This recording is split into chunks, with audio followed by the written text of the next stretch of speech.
guys, in today's video I'm going to describe and illustrate why we practice our fundamentals and the benefits of doing so.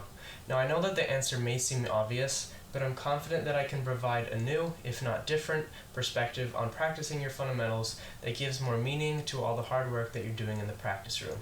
Before we get into the video, I'd really appreciate it if you drop a like and consider subscribing so you don't miss out on future content. Alright, enjoy the video.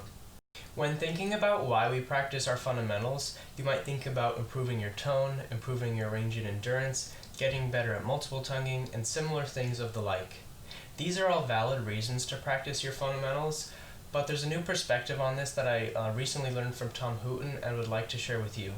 Bear with me as I try to demonstrate this graphically. Okay, now imagine that the circle represents your current playing ability.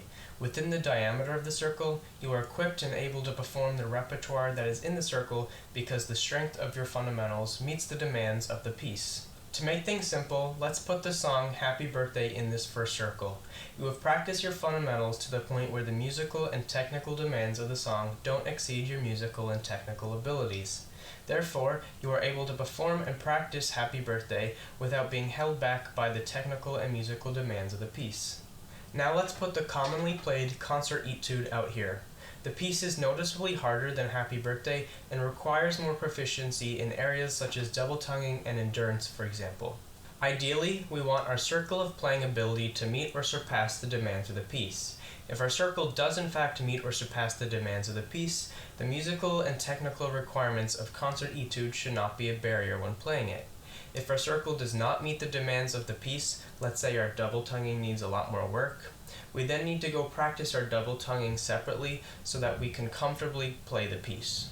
Now let's add the Petrushka orchestral excerpt out here. Arguably, this excerpt can be harder to master than concert etude for several technical reasons. Let's imagine that our circle of playing ability does not extend out to the demands of the piece.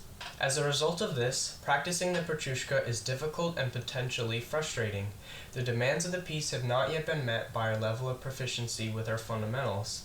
Because of this, we then have to go out of our way again to work on the specific techniques that are required in the excerpt. In basic terms, we are reaching for repertoire beyond our limit of fundamental ability on the trumpet. Now, I'm not saying that you shouldn't challenge yourself with difficult repertoire, and I'm also not saying that you shouldn't work on specific trumpet techniques that need improving for a specific piece. What I'm trying to say is that it can be common for trumpet players to go through the years learning new repertoire and excerpts that are consistently outside of their proficiency of fundamentals.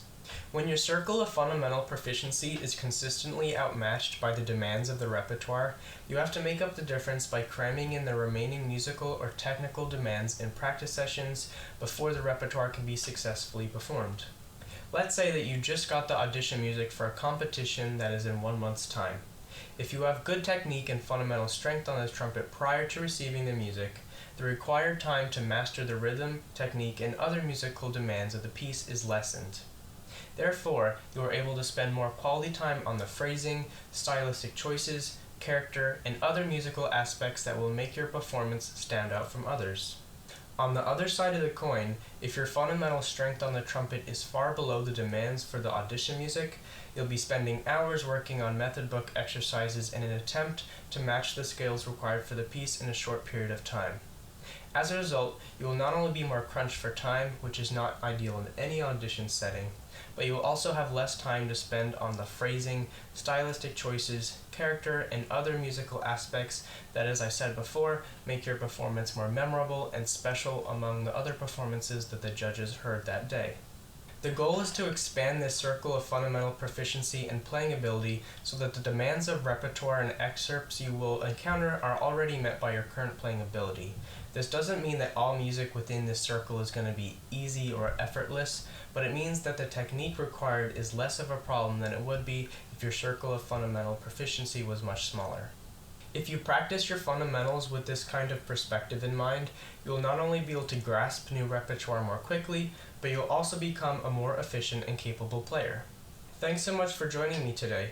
As always, feel free to comment down below any suggestions or requests you have for future videos. Also, don't forget to like and subscribe down below, as I'm trying to work on building this channel and posting more often. Doing just that really helps me out. Alright, I'll see you guys in the next video.